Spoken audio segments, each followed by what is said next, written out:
sorry, it's closing night. We're completely sold out. I'm Howard Holloway of the Howard Holloway Agency. Oh, in that case, it's closing night and we're completely sold out. For me, anyway, this is incidentally about show business. It never meant to be kind of a literal expose. It's a very extreme version of something that I don't think happens often.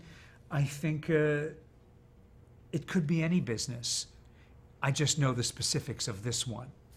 I have known Clark since freshman year in college. So it's a long history that goes back. We started the Atlantic Theater Company together. So he has been in my corner so many times when I've come through and said, could you please help me with this? Could you please do this? So anytime he comes to me, I read the script and loved it, but I said yes before I read the script.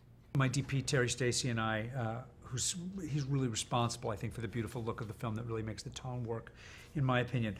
We had a list of movies that we were looking at: Sweet Smell of Success, Sunset Boulevard, Chinatown, The Limey by Soderbergh. We loved Kiss Kiss Bang Bang. I love a lot of noirs. I love some noirs that are comedy, some of the neo-noirs. Why don't you hit your game thing so Meg and I can talk business? 170, 50 on the bump. You want to close it? Hold that thought. Okay, fine, 110. We're very excited. Hey, where are you going?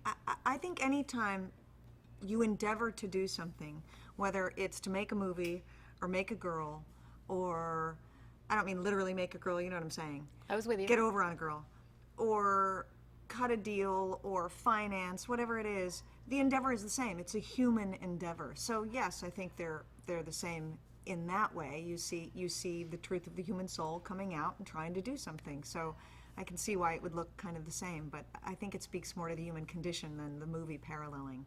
This thing so kind of was something I wrote in just a torrent.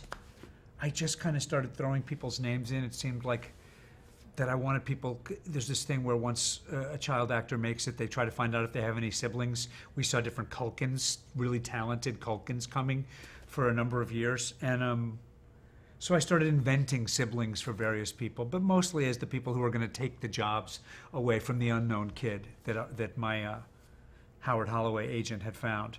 And then, you know, I have this character who was a girl that I grew up watching, Anissa Jones, who was a person from real life, who died of an overdose at 17 and, you know, had a rough situation, and I tried to kind of reach out, and her family was gone, everyone was gone. And I thought it a fitting homage, in a way, to, there's a lot of kids who grow up healthy and have wonderful lives. Natalie Portman's amazing, and Jodie Foster, a lot of kids who start acting young and have healthy lives, but there are a demonstrable number of kids who don't really bounce back from this, and their families come unglued.